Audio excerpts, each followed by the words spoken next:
Shalom, welcome to the Jewish View. My name is Rabbi Nachman Simon, and I'm with the Chabad House of Damar, together with my co-host Mark Ronich of Statewide News Service and jbiztechvalley.com. We have a very, very special guest with us, Mrs. Esti Simon. You're the co-director of Kingston, that's Kingston, Ontario in Canada, not Kingston, New York, Jewish Center. Esti, welcome to the Jewish View. Yes, so you run the student center, the Chabad Student Center in Kingston. That's right. What is that like? What is it like dealing with the students on a regular basis, and how many students do you have who affiliate or identify as being Jewish? So Queen's University, which is the main school that we deal with, there is also a second, there's a college also there that we have a little bit to do with. But in general, it's the university. They say there's about 1,300 undergrads, Jewish undergrads. And we're not in touch with all of them. Some of them are really not affiliated with their Judaism at all. But about 300 to 400 a year we are connected with in some way. If it's through Facebook or through a friend. Do you do LinkedIn? No. Just Facebook? Yeah, okay. With the students we stick with Facebook. Okay. It's, all the events go through Facebook, all the messages, invites. Some students is as much as Facebook contact that we have with them. Others will come out to our on-campus events, like we give out latkes and donuts on Hanukkah, or we give out free menorahs. So to those events we get even some students who won't come actually into the Chabad House. But for Shabbat Dinners and things like that, we get between about 50 and 100, depending on the week, students coming for a Shabbat dinner. It's a lot of cooking. Yes. And you do it all? All of it. Wow. Yeah.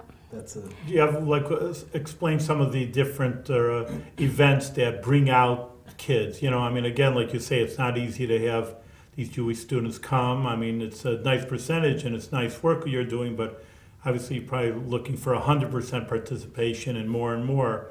What are some of the events that are more successful that the kids like coming out to? Right, so some kids love the study classes, but they tend to be small, sometimes because you're trying to fit them into the student schedules, and there's night classes and day classes, and everyone has a different schedule. So they're harder to get a big group, but the students who come are very, very committed, and we usually get about 8 students to each semester's class that will come, and there's a few a week. Between my husband, Rabbi Srilly, and myself, we cover about 4 classes a week.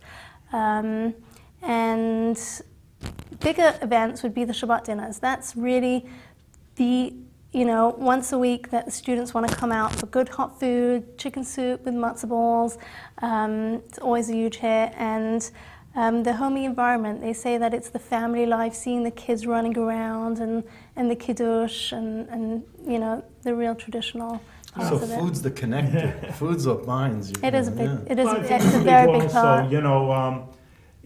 it's nice, people, they're young and they're with a young crowd, but you get it's homogeneous that you only see 18-year-olds or 20-year-olds your whole life. You live with them, you study with them, and you want to see a little bit older, you want to see a little kid running around, which you don't see. in a normal neighborhood. Yeah. There's a senior citizen down the block, there's kids down the block, and that's life. And How many years have you been in Kingston? 3.5 now. August was 3 years. So you don't really have much of an alumni group Well, yet. funnily enough, the first year we were there was a very committed group who were sort of waiting for us to arrive, and we've really held a good connection with that alumni. We go to Toronto sometimes, once a year. How far are you from during Toronto? It's About 2.5 an hour? hours, 2.5 and good That's timing. close enough. Yeah, it could take 3. There's often traffic, but it's usually about 2.5 Where hours. are more the kids? The kids, most of them come from Toronto? Most of the Jewish students are from Toronto. There's down south in Toronto, there's Thornhill in Toronto, but Right. they vary from all the areas. So when we go, we try and choose a central location to do an event.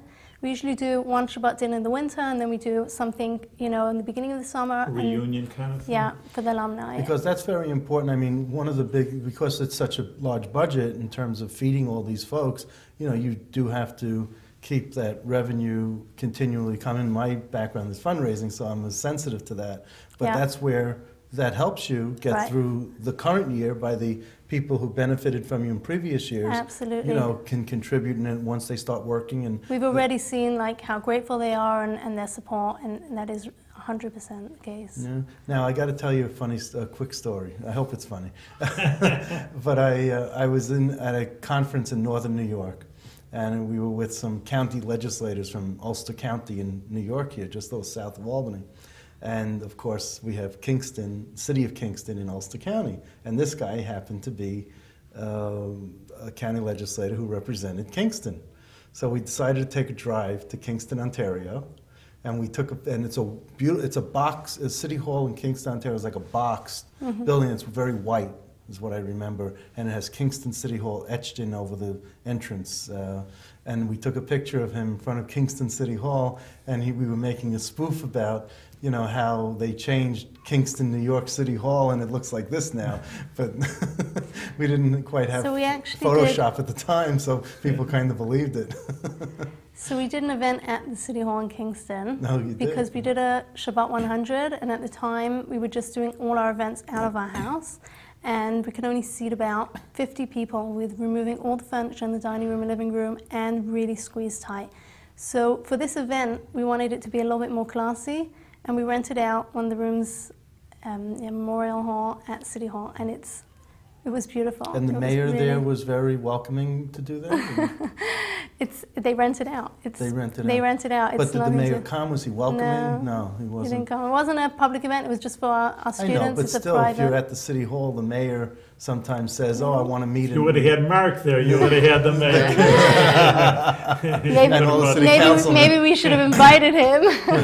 Yeah, but that was also a week where alumni came back because it was our next year, and we made tables of students where they were hosts and they invited their friends, so it brought out a huge crowd. We ended up with 140 students, and that was our first Shabbat 100 wow, 3 years back. That's terrific. You know, it's just, Yeah. do you take any, have you taken any of the examples done from Shabbat House locally here and what the Rubens have done at Shabbat House? There is a network. Have you gotten any ideas from Razy? Right, so there's a network, and Razy's really gives a tremendous amount on it. You know, there's other, so to speak, shluchos we're called, women that are doing this job, that are out there, and they've been there for many more years than I have. And everyone shares ideas, so you can post your question, looking for a new recipe for something, looking for a theme or whatever it is, and everyone posts, and Razy's added a lot. One of the programs that we've seen a lot of Chabad's doing, which we also did, called Loaves of Love. It's challah baking, where half the challah is donated. Loaves of Love. Yeah, yes. and that is a huge hit. Now, students that don't come out for anything else will come out to bake challah and donate to the women's shelter, to the youth shelter. And wow. It's a great terrific. program. Let me ask you, you don't have the Canadian accent that I'm used to, so I take it you're not from Canada. No. So tell me a little bit about where you're from, how you got here, how you became related to Rabbi Simon, maybe, because you are his daughter-in-law. So I was born and raised in London, England. Okay. The area is called Stamford Hill. It's pretty close to central London, 20 minutes or so. I stayed there all the way through till I was about 18 years old. And then I spent a year in Germany helping out a Chabad rabbi there. And then I moved to New York a couple of years later. And after a few years of living in the States, I met my husband, Rabbi Simon's son. Right, Truly. Truly. And then you went off to how did you get placed in Kingston? Tell the audience. Well, I never wanted to go back to England. I don't like the rain too much. So I sort of wanted to stay in the States if I could. A job came up in Ottawa, and we felt like it was close enough to, the in-laws and New York City itself. So after that, that was a 2-year position, and we, this offer came up, being that we were in Chabad under an organization that was closely connected with the rabbi who was responsible for this student center. So who made the connection or the shidduch where you got to Kingston? Well, in Ottawa, there was a lot of feedback coming that Kingston students were asking for a Chabad rabbi, and that someone needed to go and do some things. So the Chabad rabbi at the universities, Carleton and Ottawa U, was traveling there, and he'd asked Srili to do some events with him. So Srili went there, did some events, and then we were sort of asked, would you take that on a long-term You know, on one hand, that maybe Mark can attest to it, that Kingston's a beautiful city, and of course, my daughter-in-law, I do visit there. Oh, she just made it more beautiful. But on the other hand, you know, for a Jewish woman and an Orthodox Jewish woman, you know, it may be, in a way, like a desert, you know, because there's not the Jewish life. For example, you know, a Jewish family needs a Jewish day school. Right. So, I mean, you know, why don't you talk about The Jewish education life, opportunities there. or kosher, and how to get kosher food, Right. and all these things that a Jewish family would need. So there isn't that much available right now in Kingston. It's getting better. So right now, the small store that's right in the middle of the student ghetto, they have kosher meat now. They never had that. So this is like all over the past year. They have first they only had certain bits of chicken when we moved there. Now they have you know, ready-made hamburgers and liver and Is lots it to of your different prodding? things. I mean, you know, because we actually have the same issue in Albany. It's so much bigger that we have to go to the supermarket and say, hey, there is a market for it. Why don't you bring Right. it in?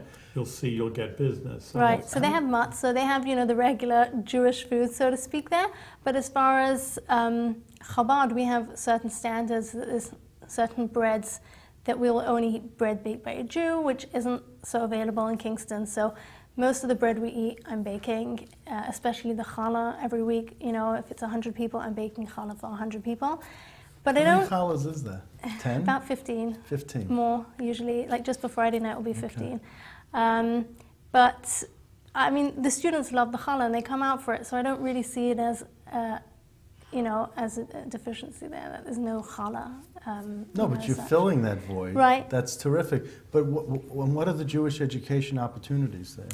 So there's a Hebrew school run by the conservative shul now, which was previously Orthodox, recently changed over.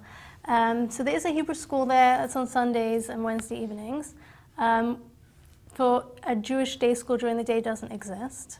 My children go to school online on the computer. It's a great school run by Chabad headquarters in New York City, and it is an online school that has a boys section, a girls section. My husband always jokes, you know, that even in the virtual classroom, Chabad, we keep the boys and the girls separate. But they do see each other actually and chat and socialize. There's breakout rooms. It's a great system. You know, Isn't that special? I never knew that. Wow. You can't explain it in a minute, but there's cameras where the teacher is seen, the students are seen 5 at a time, and there's blackboard area, or whiteboard call it. There's chat box. There's all kinds of tools that the kids can write and you know, use for answering questions. What's the closest area to get kosher food? Do you have to go to... Ottawa or Toronto. Where? Ottawa or Toronto. So Really? it's either 2 hours east or 2.5 hours west, or the opposite, yeah. So what about coming into the States? Do you have a So bridge? there's Syracuse. Syracuse. There is Syracuse, but I mean, there's much, much more available. Like we use Syracuse for an airport sometimes, like if we're For what? flying airport. Yes. Kingston has a very tiny airport. So if we're going to fly somewhere, it'll usually be out of Syracuse. But as far as kosher food, Toronto has so much available that we'll usually take the extra time and go there rather than, say, go to Ottawa, because you can get, you know, everything you're going to need. Loads of bakeries and restaurants, and yeah, everything's available there. Well, that's good. And the Syracuse has a very active, Rabbi Rappaport in Syracuse, Right. a very active Chabad there, and maybe he can send a little boat over Lake Ontario to know, you. it's so close, but on the other hand, to go through a border, the customs is... Well, it's not that. There's no direct bridge across. You got to go through Watertown, right? No, And then you close. got to go to Watertown and then come Over. west to Syracuse. The problem is I'm British, and yeah, they don't like Why me is that a at the problem? border. The border, Why? they just don't let me in. It's like each time with the green card, you got to go in and fill it in, and it's complicated, as the rabbi's saying. It's easier just to stay within Canada. Well, that's why you sent Shruly. That's a good reason for you not to make the trip. Right. No, so what's the... what seems to be the most difficult? I mean, you seem to have gotten over a lot of obstacles, but what seems to be the most difficult adjustment, either coming from England, which I guess Canada is under the crown to some extent, at least on the money maybe, and then, or from the United States when you were here for a few years? What was more difficult? So, I mean, I grew up in a big city. I loved New York City, which was busy. Moving to a quiet town, I find that I'm busy within my own life, so I don't really notice it. So that to me hasn't been the largest adjustment. I find the traveling hard. It's very hard to travel whenever you need something. So being that there's no really great airport there, you can't just get on a flight and fly to New York and get on a plane and fly to Florida or whatever it may be. That for me is a small challenge. Other than that, I don't know. What I would ask you, I think, the audience can see that you're attractive and you're intelligent. What are the stigmas, for example, that you feel that maybe students or adults see that from an Orthodox woman? Do they have preconceived notions like, oh, what do? Just sit in the kitchen the whole day and, again, you wouldn't be intelligent and all you do is take care of your kids. Do you get any of those kind of ideas from the I give students? classes. I give study classes. I speak sometimes at Shabbat Dinners, and I spend as much time as I can meeting up with students on campus. So I think the students are aware of the fact that as a religious woman I'm still educated, and they have a lot of respect for me. But on the other hand, they do sometimes say I'm living, my life in a different manner. I go to university. Hopefully I'm gonna do my PhD, and and what does it feel like to not, have this career-minded, attitude constantly? But it is pretty much a career, running a Chabad center. It is. And absolutely. I think that they come to respect and appreciate that. Certainly amongst Chabad Rebbitzins, so to speak, rabbis' wives. Chabad's rabbis' wives are very active. I'm co-director. All decisions I take part in. I love the cooking and I do cook, but my husband cooks too. And the students see that. We share this organization, and that is shared in both aspects of the responsibilities, and even when it comes to things like finances, everything is discussed, everything is run together. I've always told the students, you look way back in the Hasidic world, the men were the ones studying and their wives were running the stores to support them. So it's not, so to speak, that a Hasidic man is the one who gets the job and the woman is the one who sits back at home, babysitting, so to speak. Being a mother is a really tremendous job, and I see that as a job and as a huge responsibility we take to educate our children. It's like being a teacher, and being a teacher is a great job. I did that for many years before I moved to Kingston, and I continue to teach, So the woman is definitely very involved and runs a large part of a Chabad center. I just think that's so important, these preconceived notions that people have of Jewish life, Orthodox life of Orthodox women. It's one of the hardest things is that you were saying what's so difficult, breaking down the barriers that people have in their minds of, well, I don't want to be that, I'm not that either. What you think, we are, we're not that way, like saying, you don't want to also be stuck in the kitchen the whole day doing nothing. What they don't want to be, you don't want to be also, so. Right, although a woman does have the desire to nurture, and I love to cook because I know how much the students enjoy it, and when they are saying, I was so sick, but I had to come out because it was going to be matzo ball soup. So it's very rewarding. It really is. So I don't see it as a burden to provide for them. What was the easiest hurdle to overcome, or the easiest adjustment for you? Funnily enough, People were very surprised that I was so okay with having so many guests just invading my house. So Friday night, sort of the door unlocks and everyone just walks in, and it's just becomes the house. I mean, when we did it in the house, especially now we're in a different building, but it just became overflowing with noise and mess and like shoes everywhere, and I really loved it. I found it very energizing. So I think I surprised myself that I'd be worrying the whole week and stressed out about, I need to get the event up and how many people are going to come and do you think people will show? And then Friday night comes and the hustle and the bustle, and then when everyone would go, I would feel this very fulfilling feeling. It felt very warm in my house. Wow, that's great. We've really achieved something. What size house do you have? I think our house is 1,800 square feet. It's very small. Most of the house is a dining room and living room, which is why we bought this house. It was a very large open space for Kingston. It's very rare. We looked at a lot of places. And it's a very old city. I mean, the inner city. Yeah, I mean, our house is 160 years old. So, it's very tall. Narrow. Rooms built on top of each other, very narrow. The kitchen was sort of built on later, added onto the house. So were you looking to do something like Razy did and the Rubens did with Shabbat House and build something large like that? We're hoping before the end of this year to buy a property that's a little bit larger. And we're hoping to put in a commercial kitchen because we've been okayed for providing meals for the first years in residence, because right now they're eating sort of airplane meals, which are like ready-packed, vacuum-packed meals. Who's eating that? The students that keep kosher in residence in their first year. At the school? At the school. Oh, they're eating airplane food. Right. Okay. So that's something that... You don't have a large airport, but they're eating airplane food. So that's something we'd love to provide them with, is some fresh, good food. And so we're working sort of on have that. like a kosher kitchen, like what they have on University of Albany on Dutch Quad. Yeah, I'm not so aware what they have, Okay. but yeah.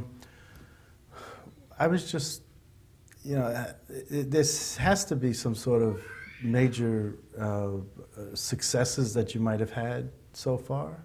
I mean, in terms of not just the finances, but the goodwill and the, just the good nature that you exude. All right. Well, we've also started a little bit with the community, and we definitely see that just being there's a certain acceptance that Chabad as a general I see has, that people really respond to, and we definitely feel like we've connected on a very big scale with a lot of people. For me, personally, like some of our students that came to us met, say, a boy and girl met at Queen's, even if they didn't meet, within our house, but they're engaged, they're getting married, so that, that's very pleasant to see, and we love to take part in that. It's very important that you say major successes. No. But I think the beauty of Chabad and these Jewish students is like, okay, now they didn't know anything about Judaism. I mean, you do have some people, and then, you see, we have a number of people, they're totally Jewish. And just even small things which are not, they may not seem like big success stories, but just, hey, two Jewish people meet and they marry. That's the majority of Jewish people today are intermarried. So just that they meet on campus and they just feel to be It's not small, married. it's huge. I didn't have my married. question written out, and I was struggling for the words, so I said major success, and I just meant any success. But I wanted, I got to tell you a little anecdote. Back probably a good 15 years ago, there was a president of University of Albany, Karen Hitchcock, and she got into some trouble, and she got dismissed from her position as president of University of Albany. And guess where she went? Queens College. So she was there for... She was the president. She was president of Queens College. Queen's University. It was university, not the college? Where? In Kingston? Yeah. It's Queen's University in Kingston. There's Queen's College is in New York City. No, this is the university in Kingston. Yeah. And so she went there and lasted a few years, and now she's back in Albany. And doing something, in terms of economic growth and economic development. It's a very respected university. It's the third top university in Canada. A lot of the children Well, I didn't realize how well respected it was until she went. I'd never heard of it. And then Yeah, I figured that she did something so bad here at University of Albany, she got, sent there, like Siberia. That's a great university, and the students there say that, one of the reasons that the students there are so smart is because most of the students there have been staying away from home. So the parents have to be able to afford it. They've always been able to afford to educate them well. It's a lot of very smart students there. I was in the Grand Canyon hiking a few years ago, and I was going from one north rim to the south rim, and we were on the trail, and you say hello to people, you're just very friendly, walking around. There aren't very many people around doing this. And there were these two girls, and I was with a bunch of friends, three other friends, and we were walking, and we just said hello, and we said, "Where are you from?" And they said, "Oh, we're from Kingston, Ontario." And I said, "Oh, they were students from Queen's University." Of all places. I had to go to Colorado. I had to go to Grand Canyon in Arizona, I guess, to see to meet someone. Then I told them about Karen Hitchcock, and they said, "Oh, you sent her to us. Oh, I can't believe what you sent to us." So in the middle, I was there on vacation. I wasn't there to find someone to comment on Karen Hitchcock. But had I had my microphone, that would have been a good interview. So anyhow, I just think that what you're doing is absolutely terrific there, and it sheds some light on how, because we have, 8 Chabad centers around the Capital District, and it's just something to see how special it is, and it's not easy to, really create an environment that gets people excited about, their religion and culture and ethnicity. Well, especially that, but again, like you say, even people, everything's relative, really, because New York City say, "Oh, in Albany, what's over there? No kosher restaurant, you're in the boonies." And we say, well, we feel good. We have a nice, beautiful school, the Maimonides School. We can send our kids. Yeah. And, like you say, we have friends to be with, so here, Lisa, your level, you can talk about a little bit at the level of the... And that's what my website is about, jbiztechvalley.com, is to bring everything under one umbrella and to show people that we do have something special here. And we have over 20,000 Jews in the Capital District. How many Jews are in the Kingston, Ontario area? Besides the students. It's very small. Mm-hmm. I'm trying to remember. Yeah, but it keeps shrinking. Is it in the hundreds? Is it 100? I think there's about, they say 300 Jewish families that were affiliated with the Orthodox Shul at the time when it was Orthodox. That's just Orthodox. And they say... There must be other people too. For sure there is. There's the Reform Shul. Yeah. I'm not sure about numbers exactly, but it's definitely in the thousands. Oh, it is? Oh, okay. Yeah, when they do the menorah lighting, they get out at least 1,000 people to menorah lighting. And everyone says, where do they come from? They come out of the cracks because they're not affiliated with anything anywhere. But there's got to be Jews there. They are everywhere, and there's real estate there, so that's that's the business in Kingston, and it's quite a Jewish business. So, we'll give her your blessing. All right. Well, Esti is my journalist, so therefore she gets a double blessing over here. Special blessing. Well, we're really impressed. People, we are out.